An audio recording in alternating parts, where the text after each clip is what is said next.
IBC Tamil உலக தமிழருக்கு ஒரு உறவு பாடும் நேயர்களுக்கு வணக்கம். இது விழித்திரு நிகழ்ச்சி. நான் உங்கள் டியூட் விக்கி.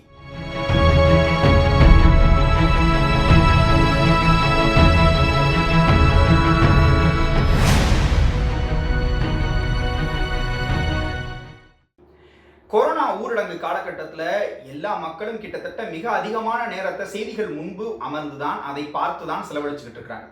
செய்திகளும் மிக அதிகமாக கொரோனா சம்பந்தமான செய்திகளைத்தான் மிக அதிகமாக ஒளிபரப்பு வந்துகிட்டு இருக்குது. ஆனால் இப்படி ஒட்டுமொத்தமாக இந்தியா முழுக்க இருக்கக்கூடிய மக்களும் திசை திரும்பி கொரோனாவை பற்றி சிந்தித்து கொரோனாவை பற்றி யோசித்துக் கொண்டு இருக்கக்கூடிய சூழல்ல மக்களுடைய மிக அடிப்படையான இந்திய மக்களுடைய அடிநாதமாக இருக்கக்கூடிய மிக முக்கியமான உரிமையாக இருக்கக்கூடிய இடஒதுக்கீட்டு முறையில பாரதிய ஜனதா அரசானது கை வச்சிருக்குது. எப்படி அப்படின்னு சொல்லி பார்க்கறதுக்கு முன்னாடி இந்த இடஒதுக்கீடு அப்படின்றத பத்தி பேசணும்னாலே இதன் மூலமாக மிகப்பெரிய அளவில் பலனடையக்கூடியவர்கள் யார் அப்படின்னம்னா தலித்துகள் தான், தாழ்த்தப்பட்டவர்கள் தான் அப்படின்ற ஒரு பொது சமூகத்துடைய மனநிலை இருக்குது. அது மிகவும் தவறான ஒன்று.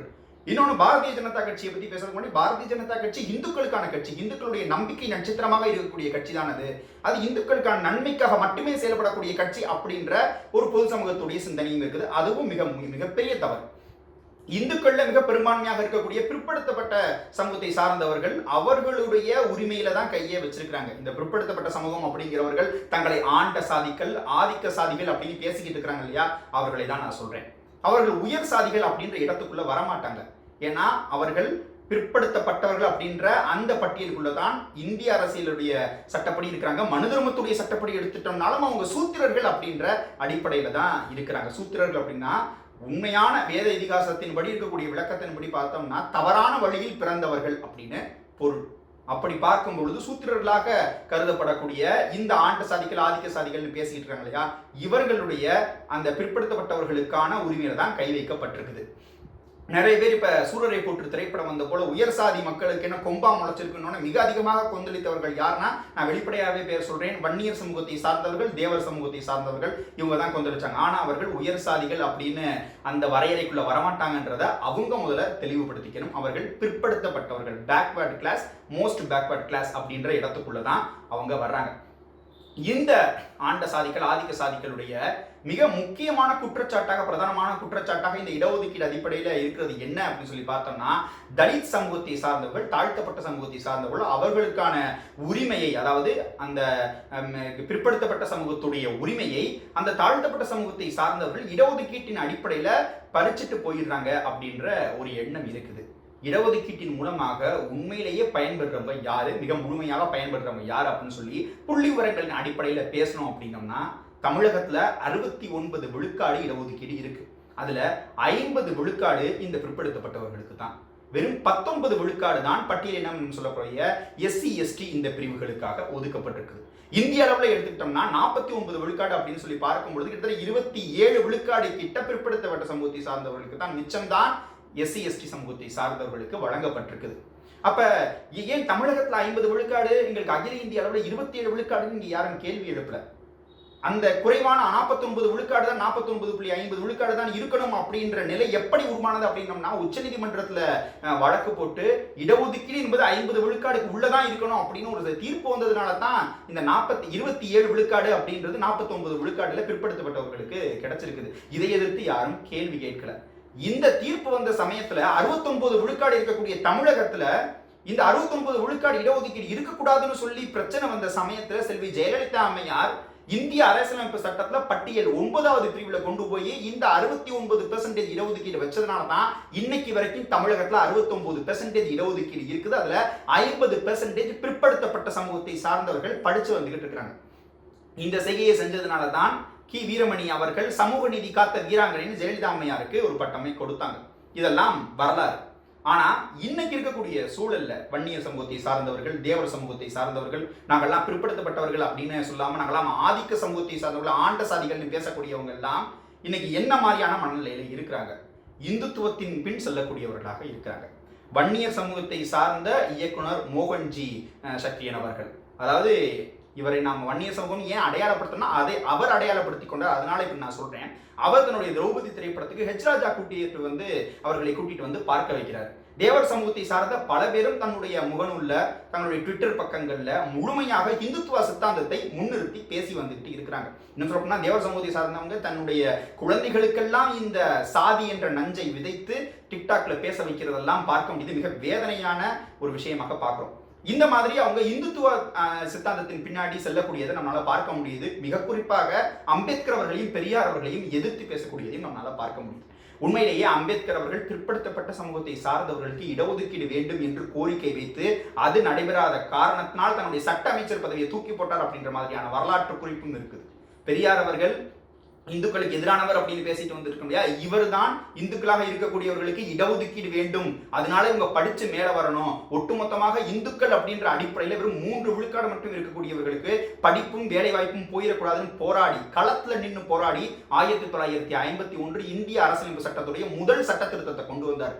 இவங்க 2 பேரையும் எதிர்த்துட்டு இந்துத்துவவுடைய அந்த அரசியலுடைய அதனுடைய பிரதிமுகமாக இருக்கக்கூடிய பாரதிய ஜனதாவுடைய கையை பிடிச்சிட்டு இருக்கிறாங்க இல்லையா பிற்படுத்தப்பட்ட சமூகத்தை சார்ந்தவர்கள், அவர்களுக்கான உரிமையில தான் இப்ப இந்த பாஜக அரசு கை வச்சிருக்கு. சமீபத்துல ஒரு வாரத்துக்கு முன்னாடி ஒரு புள்ளி விவரம் அவங்க வெளியிட்டு இருக்காங்க. அதுல மருத்துவத்துல மேல் படிப்புக்கான இடஒதுக்கீடுக்கான வரையறைகள் சொல்லியிருக்காங்க. அந்த வரையறைகள் எப்படி சீட்டுகள் வழங்கப்பட்டிருக்கு அப்படின்னு சொல்லி பார்க்கும் பொழுது SC/ST மாணவர்களுக்கு 21.5 விழுக்காடு அளவுக்கு வழங்கப்பட்டிருக்கு. 75 கிட்ட பொது போட்டிக்காக இருக்குது. இதுல பிற்படுத்தப்பட்டவர்களுக்கு வெறும் 3.8 விழுக்காடு தான் வழங்கப்பட்டிருக்கு. சரி, 6.8 விழுக்காடு அளவு ஒருத்தங்களுக்கு வழங்கியிருக்காங்க. அவங்க யாருன்னா நம்ம முன்னாடி சொன்ன ராஜா அவர்கள், இந்துத்துவ அரசியல் பேசக்கூடியவர்கள், பாரதிய ஜனதாவுடைய பிரதானமான முகமா இருக்கக்கூடியவர்கள், இப்படி இருக்கக்கூடிய உயர் சமூகத்தை மேம்படுத்தப்பட்ட சமூகத்தை சார்ந்தவர்கள் சொல்றோம் இல்லையா, அவர்களுக்கு தான் 6.8 விழுக்காடு எக்கனாமிக்கலி வீக்கர் செக்ஷன் அப்படின்னு சொல்லியிருக்காங்க. என்னப்பா பொருளாதார அடிப்படையில் ஏழைகளாக இருக்கவங்களுக்கு வழங்கலாமே அப்படின்னா மாதத்திற்கு 66,000 ரூபாய் அளவுக்கு சம்பாதிக்கக்கூடியவங்களும் ஏழைகள் அப்படின்ற பட்டியலில் தான் பாரதிய ஜனதா அரசு ஒரு வரையறை கொடுத்திருக்காங்க. அதன் அடிப்படையில் அவர்கள் இதை அனுபவித்து வருகிறார்கள். 6.8 விழுக்காடு அளவில் பிற்படுத்தப்பட்ட சமூகத்தை சார்ந்தவர்கள், தலித் சமூகத்தை சார்ந்தவர்கள் எங்களுடைய உரிமையெல்லாம் பருங்குறாங்க அப்படின்னு பேசிட்டு இருந்தாங்க இல்லையா, அவர்களுக்கு கொடுக்கப்பட்டிருக்கக்கூடிய 22 விழுக்காடு அப்படின்றதான் அவங்க தொடர்ச்சியாக பயன்படுத்தி வந்துகிட்டு இருக்காங்க. அதையே நம்மளால பொறுத்துக்க முடியல. அப்படி பேசிட்டு இருக்கக்கூடிய பிற்படுத்தப்பட்ட சமூகத்தை சார்ந்தவர்களுடைய சொந்த கணக்கில் இருந்து அவர்களுக்காக ஒதுக்கப்பட்ட இடத்தில் இருந்து தான் 6.8 விழுக்காடு அளவிற்கு உயர் சமூகத்தை சார்ந்தவர்களுக்கு வழங்கப்பட்டிருக்கு. இதை பற்றி கேட்பதற்கு கேள்வி கேட்பதற்கு நாதி இல்லாம ஒரு சூழல்ல நாம இன்னைக்கு இருந்துகிட்டு இருக்கோம். இது எப்படிப்பட்ட ஒரு மோசமான ஒரு விஷயம். 3.8 விழுக்காடு அளவிற்கு தர்றது அப்படின்னம்னா உண்மையில் இடஒதுக்கீட்டின் அடிப்படையில் 27 விழுக்காடு வழங்கி இருக்க வேண்டும் பிற்படுத்தப்பட்ட சமூகத்திற்கு. ஆனா 3.8 விழுக்காடு தான் வழங்கப்பட்டிருக்குது. இது வெறும் விகிதாசாரத்தின் அடிப்படையில் சொன்னோம்னா வெறும் 24 விழுக்காடு தானே அப்படின்னு தோணும். நான் உங்களுக்கு சீட்டுகளுடைய கணக்கை மொத்தமாவே சொல்றேன். அகில இந்திய அளவுல மருத்துவத்திற்கான மேற்படிப்புக்கு இருக்கக்கூடிய அந்த சீட்டுகளுடைய எண்ணிக்கை எவ்வளவுனா 13,237. இதுல ஒவ்வொரு மாநில அரசும் வைத்திருக்கக்கூடிய மருத்துவக் கல்லூரிகள்ல இருந்து 50 விழுக்காடு இடத்தை வாங்கிப்பாங்க. இதற்கான அந்த இடம் எவ்வளவுனா அந்த 13,237 எப்படி இது கேட்டகரைஸ் ஆகுதுன்னா 8,833 இடங்கள் ஒவ்வொரு மாநிலங்கள்ல இருந்து வாங்கப்படுது.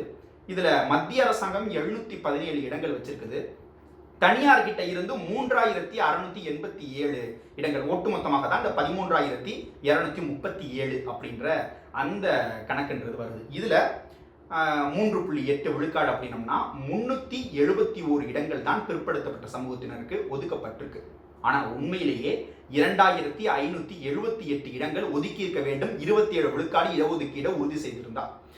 இந்த 27 விழுக்காடு அப்படிங்கிறதே கொஞ்சம் கொஞ்சமாக இந்த கிரீமி லேயர் அப்படின்னு உச்சநீதிமன்றத்துல இருந்து ஒரு லேயர் கொண்டு வந்து பொருளாதாரத்தின் அடிப்படையில் இவ்வளவு சம்பாதிக்கக்கூடியவர்கள் கீழே இருக்கவங்களுக்கு மட்டும்தான் இடஒதுக்கீடு அப்படின்னு கொண்டு வந்த அந்த அடிப்படையிலேயே கொஞ்சம் கொஞ்சமாக குறைய ஆரம்பிச்சிருச்சு. உண்மையிலே பார்த்தோம்னா அந்த பொருளாதார அளவுகளுக்கு கீழே இருக்கக்கூடியவங்களை தாராளமாக படிக்க வைக்கலாம். அதற்கு பிறகு அது ஒரு 10 விழுக்காடு அளவுக்கு வந்துட்டாங்க. மிச்சம் இருக்கக்கூடிய 17 விழுக்காடு என்ன பண்ணலாம்னா அதே பிற்படுத்தப்பட்ட சமூகத்தை சார்ந்தவர்களுக்கு அந்த கிரீமி லேயர்ல இருந்து கொஞ்சம் கொஞ்சமாக மேல போய் அந்த இடத்தை எல்லாம் பூர்த்தி செஞ்சு 27 விழுக்காடு பிசி ஓபிசி அப்படின்னு அகில இந்திய அளவில் வருது இல்லையா, அவங்களுக்கு உறுதிப்படுத்திருக்கணும். அதை அது பண்ணல.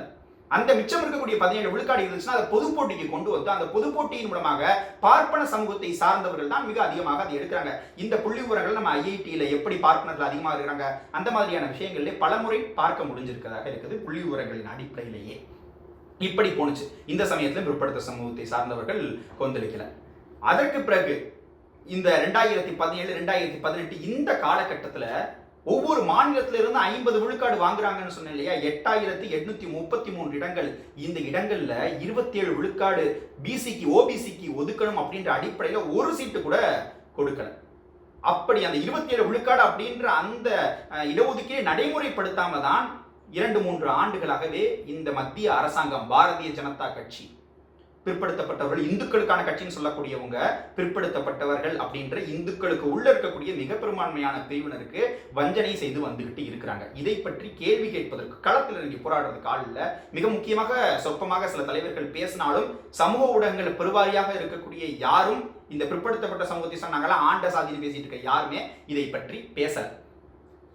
இப்படி இருக்கக்கூடிய சூழல்ல தலித் சமூகத்தை சார்ந்தவர்கள் அவர்களுக்கான 22 விழுக்காடு அப்படின்றது தொடர்ச்சியா வழங்கப்பட்டு வந்துட்டு அதை எதிர்த்து தான் இந்த பிற்படுத்தப்பட்ட சமூகத்தை சார்ந்தவர்கள் களமாடி வந்துகிட்டு இருக்கிறாங்க. இன்னைக்கு இருக்கக்கூடிய சூழல்ல அந்த 3.8 விழுக்காடு அளவிற்கு வெறும் 371 சீட்டுகள் ஒதுக்கப்பட்டிருக்கிறது. இதை எதிர்த்து பிற்படுத்தப்பட்ட சமூகத்தை சார்ந்தவர்கள் களமாடணும்.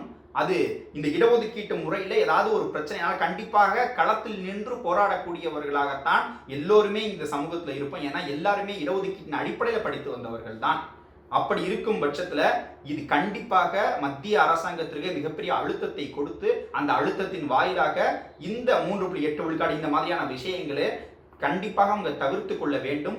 மக்களுக்கு வழங்கப்பட்டிருக்கக்கூடிய, இந்திய மக்களுக்கு வழங்கப்பட்டிருக்கக்கூடிய இடஒதுக்கீட்டு முறையில சரியான அந்த விகிதம் 27 விழுக்காடுனா 27 விழுக்காடையும் அந்த குறிப்பிட்ட சமூகத்திற்கு மட்டும் வழங்கினா மட்டும்தான் அந்த சமூகம் மேம்பட்ட சமூகமாக மாறும். இல்லைன்னா மறுபடி மனுநீதியுடைய ஆட்சியில இருந்த, அந்த மனு தர்மத்துடைய ஆட்சியில இருந்த அந்த காலகட்டம் தான் வரும்.